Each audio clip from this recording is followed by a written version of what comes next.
नमस्कार दोस्तों, मेरा नाम जितेंद्र सिंह है और आपका मेरे YouTube चैनल बड़ा डी में स्वागत है।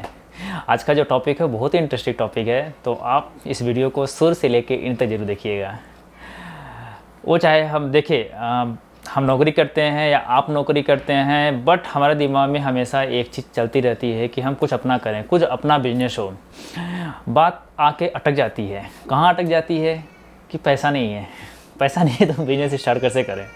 तो देखिए, ये कोई ज़रूरी नहीं है कि हमको बिज़नेस स्टार्ट करने के लिए, हमको कुछ अपना करने के लिए सिर्फ पैसे ही होना चाहिए। पैसे के साथ साथ बहुत कुछ इंपॉर्टेंट है, जो कि यदि वो है तो हम अपना कुछ कर सकते हैं। तो हम उसी चीज़ के बारे में डिस्कस करने वाले हैं। वो क्या चीज़ है जिससे कि हम अपना कुछ इस्टेब्लिश कर सकते हैं, हम अपना कुछ बना सकते हैं, जो कि सेम जो फिजिकल प्रॉपर्टीज होती है उसी के बराबर वैल्यू हो, उसी के ही जैसा हो, उसी के जैसा ही राइट्स हो। वो ऐसा क्या चीज़ है? तो दोस्तों हाँ, वो चीज़ है, उसको हम बोलते हैं इंटेलेक्चुअल प्रॉपर्टीज। इंटेलेक्चुअल प्रॉपर्टीज, जी हाँ, इंटेलेक्चुअल प्रॉपर्टीज क्या होती है? एक प्रकार के ये हमारे दिमाग के, हमारे ब्रेन का एक क्रिएशन है, जिसको हम बोलते हैं इंटेलेक्चुअल प्रॉपर्टीज़। जी हाँ, इंटेलेक्चुअल प्रॉपर्टी जो होती है वो हम बोल सकते हैं या तो एक नया इनोवेशन है, या तो हम बोल सकते हैं कोई एक नया प्रोसेस है, या कोई भी एक डिज़ाइन हो सकता है, कोई भी एक नेम हो सकता है, कोई भी एक आर्टिस्टिक वर्क हो सकता है, कोई भी म्यूजिक हो सकता है, कुछ भी हो सकता है। जो भी हमारे दिमाग से क्रिएट होता है, जो भी हम अपने माइंड या ब्रेन का यूज करके क्रिएट करते हैं, उसको हम बोलते हैं इंटेलेक्चुअल प्रॉपर्टीज़। जी हाँ, तो इंटेलेक्चुअल प्रॉपर्टीज़ को दो मेजर पार्ट में डिवाइड किया गया है। एक तो इंडस्ट्रियल प्रॉपर्टीज़ और दूसरा है वो कॉपीराइट्स है। तो इंडस्ट्रियल प्रॉपर्टी जो है उसमें फर्स्ट जो है वो हम देखेंगे पेटेंट, और दूसरा जो है ट्रेडमार्क, और तीसरा जो है डिज़ाइन, और चौथा जो है जियोग्राफिकल इंडिकेशन, एंड नेक्स्ट जो है कॉपीराइट्स।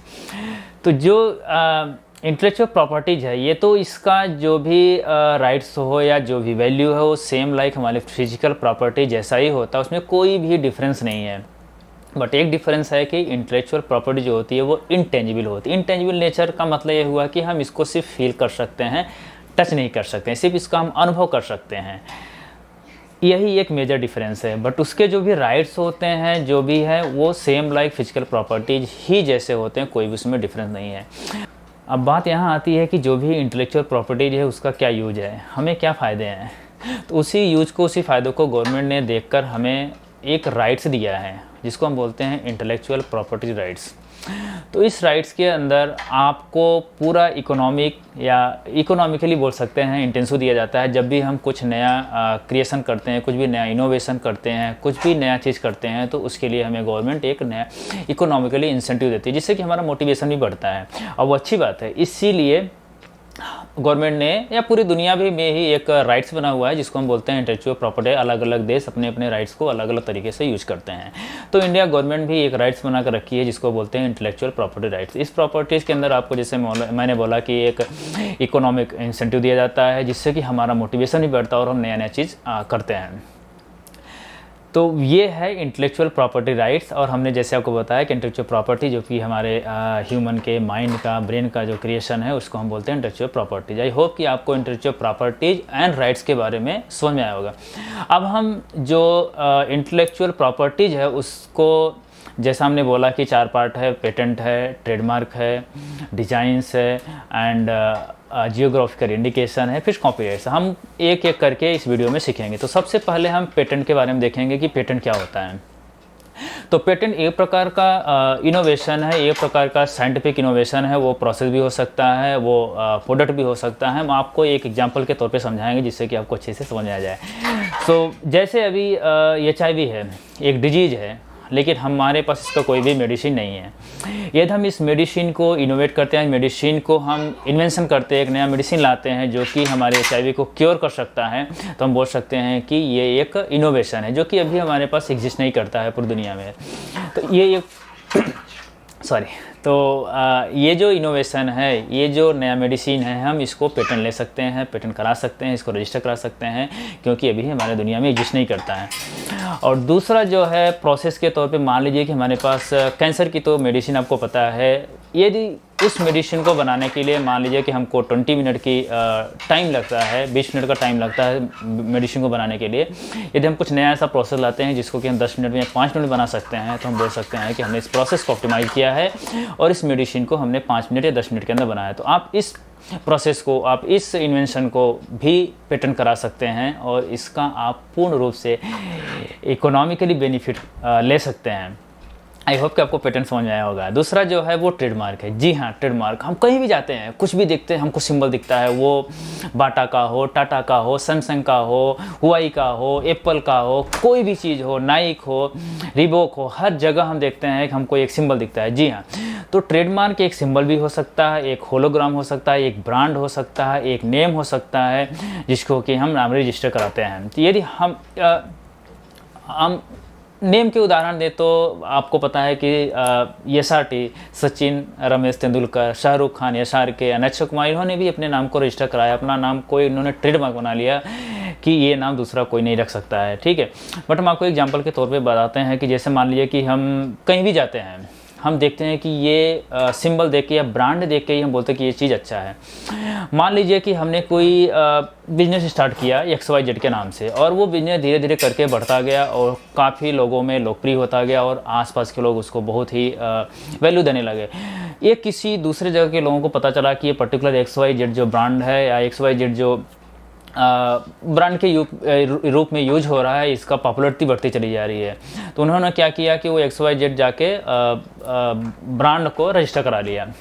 रजिस्टर कराने में क्या होगा कि उनका एक ब्रांड वैल्यू बन गया। उन्होंने एक ब्रांड को रजिस्टर किया। क्यों रजिस्टर किया? क्योंकि उनको बेनिफिट्स है, बाद में वो यूज़ कर सकते हैं, क्योंकि सारी पब्लिक उस ब्रांड के ही चीज़ों को यूज़ कर रही है।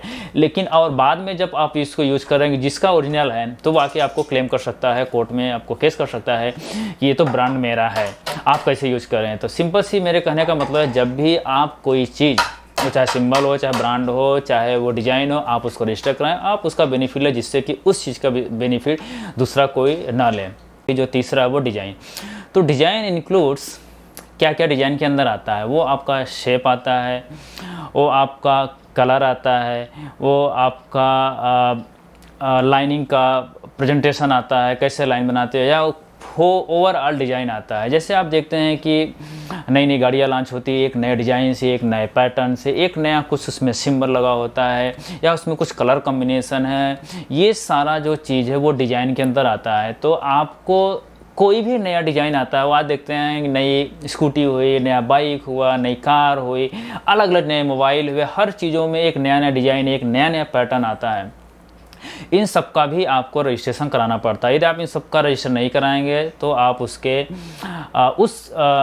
उस डिज़ाइन को या उस मॉडल को या उस चीज़ को जो भी आप नया बना रहे हैं वो कोई और यूज़ करता है, उसके आप एक्सक्लूसिव राइट्स आपको नहीं मिलेगा। तो वो डिज़ाइन, वो पैटर्न, वो कलर कोई भी यूज़ कर सकता है। तो डिज़ाइन में आपको ये बहुत ज़रूरी है कि जो भी नया डिज़ाइन हो, जो भी नया कलर कॉम्बिनेशन हो, वो आप उसको ज़रूर रजिस्टर कराएं। तो ये एक और बता दूं कि इसमें ऐसा कोई ज़रूरी नहीं है कि हर चीज़ों का ही चाहे वो डिज़ाइन हो, कलर हो, वो कॉम्बिनेशन हो, सबका आपको रजिस्टर कराना है। वो जो है एस्थेटिक होना चाहिए। एस्थेटिक का मतलब होना चाहिए कि मतलब वो आई कैचिंग होना चाहिए, वो कोई दूसरा ना बनाया। देखो एक सिंपल उदाहरण बता दें, एक कप होता है, वो सिंपल है भाई, एक सिलेंड्रिकल शेप में रहेगा, हाथ पकड़ने के लिए बना रहेगा हैंडल। तो देखो इसका कोई ज़रूरी नहीं है कि आपको इसका रजिस्ट्रेशन कराना। लेकिन वही यदि हैंडल आपको किसी एक अलग तरीके से, कुछ एक नए पैटर्न से बनाते हैं, तो निश्चित रूप से आप उस कप को रजिस्ट्रेशन कराना पड़ेगा, जिससे कि दूसरा उस कप को कोई यूज ना कर सके। आई होप कि आपको डिज़ाइन भी समझ में आया होगा। अभी हम नेक्स्ट जो देखेंगे वो जियोग्राफिकल इंडिकेशन। सो जियोग्राफिकल इंडिकेशन में क्या होता है? जियोग्राफिकल इंडिकेशन में सिंपल सी चीज़ है कि जैसे आपने देखा होगा कि आगरा के पेठे हो गए, मथुरा के पेड़े हो गए, राजस्थान की साड़ियाँ हो गई, बनारसी साड़ियाँ हो गई।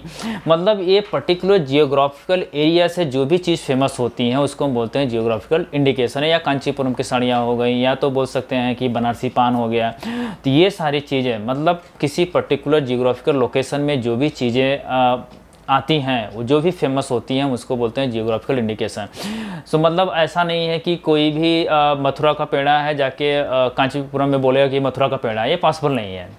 तो मथुरा का पेड़ा मीन्स मथुरा का ही पेड़ा है, आगरा का पेठा मीन्स आगरा का पेठा है, अलीगढ़ का ताला मीन्स अलीगढ़ का ताला है। तो ये जो चीज़ें आती हैं एग्जाम्पल, जैसे मैंने आपको बोला, ये होता है जियोग्राफिकल इंडिकेशन के तहत आती हैं। तो जो नेक्स्ट है वो है कॉपीराइट्स। कॉपीराइट्स का मैं एक सिंपल सा उदाहरण दूँ। जब हम बचपन में छोटे हुआ करते थे, बहुत सारी सीडीज़ डीवीडी लाया करते थे। तो आप देखते हैं कि जब हम किसी भी शॉप पे जाते थे तो कोई सीडी सेम मूवीज़ की 150 की मिलती थी, कोई से मूवीज़ 20, 30, 15 की मिलती थी। ऐसा क्यों होता था? इसका मतलब है कि जो 150 की मिलती थी वो ओरिजिनल सीडी या डीवीडी हुआ करती थी। जो 10, 15, 20, 25 की मिलती थी वो पायरेटेड सीडी या डीवीडी होती थी, मतलब कॉपी की हुई होती थी। तो कॉपीराइट्स का जो मेन मतलब है कि किसी भी कंटेंट को नॉट टू कॉपी, मतलब आप उसको कॉपी नहीं कर सकते हो। ये किसी का कंटेंट है तो मतलब कोई भी ओनर या क्रिएटर किसी चीज़ को क्रिएट करता है, वो चाहे वो लिटरेसी हो, चाहे वो आर्टिस्टिक हो, चाहे वो सिनेमैटिक मूवीज़ हो, या कोई कार्टून हो, या कोई म्यूजिक हो। यदि कोई भी क्रिएटर, कोई ओनर इस चीज़ को क्रिएट करता है तो उसका एक्सक्लूसिव राइट्स होता है कि उसको दूसरा कोई कॉपी ना कर सके। तो ये तभी एक्सक्लूसिव राइट हो सकता है जब आप उस चीज़ को रजिस्टर कराएं। तो कहने का मतलब ये हुआ कि जब भी आप कोई भी नया आइडियाज़ हो, कोई भी नया मूवीज़ हो, कोई भी नया म्यूज़िक हो, या कोई भी लिटरेसी हो, कुछ भी हो, यदि उस चीज़ को आप रजिस्टर कराते हैं तो आपका पूरा हक बन जाता है कि दूसरा कोई इस चीज़ को कॉपी नहीं कर सकता है। कोई दूसरा कोई कॉपी करता है तो आप उसको क्लेम कर सकते हैं, ठीक है। तो कॉपीराइट्स का ये मतलब। एक और एग्जांपल के साथ आपको बता, मान लीजिए कोई एक अच्छी कोचिंग है जो कि बहुत अच्छा पढ़ाती है, उसके नोट्स भी बहुत अच्छे हैं, और उसका नोट्स मान लीजिए कि 40-50 हज़ार रुपये का आता है। तो किसी को ये लगता है कि नोट्स इतना अच्छा है, उसका कॉपी करा के बाहर सबको सेल करता है, तो बहुत सारा पैसा कमा सकता है। यदि वही कंपनी या वही कोचिंग उस अपने नोट्स को कॉपीराइट्स करा लेती है, रजिस्टर करा लेती है, तो उस नोट्स को कोई भी कॉपी करके सेल नहीं कर सकता, आप उसके ऊपर क्लेम कर सकते हैं। तो ये है कॉपीराइट्स। आपको शायद समझ में आ गया होगा कि कॉपीराइट्स क्या होता है। Department for promotion of industry and internal trades, ये एक डिपार्टमेंट है जो कि मिनिस्ट्री ऑफ कॉमर्स के अंडर में आता है। ये जो मिनिस्ट्री है इस IPR को, इंटेलेक्चुअल प्रॉपर्टी राइट्स को हैंडल करती है। जो भी आपका इंटेलेक्चुअल प्रॉपर्टी है, जैसा मैंने आपको बोला, चाहे इंडस्ट्रियल हो, चाहे वो कॉपीराइट्स हो इंडस्ट्रियल में, जैसा मैंने कि 4 डिटेल में किया, ये सारे इंटेलेक्चुअल प्रॉपर्टी को आपको पूरा एक्सक्लूसिव हक लेने के लिए, राइट्स लेने के लिए आपको रजिस्टर कराना पड़ता है, जिससे कि इस चीज़ का कोई दूसरा उपयोग ना कर सके और आप खुद ही बेनिफिट ले सकें। ये दूसरा कोई उसको यूज़ करना है तो आपके बिना परमिशन के, आपके बिना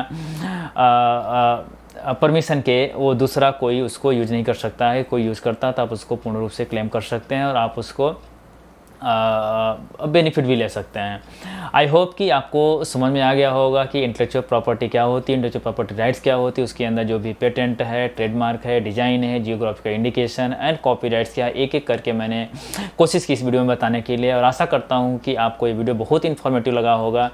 इस चैनल पर नए हो तो मेरे चैनल को सब्सक्राइब करें, लाइक करें और कमेंट करें, जैसे कि मैं आपके साथ एक ऐसे ही नया वीडियो लेके आता रहूँ। Thank you so much. तब तक के लिए नमस्कार।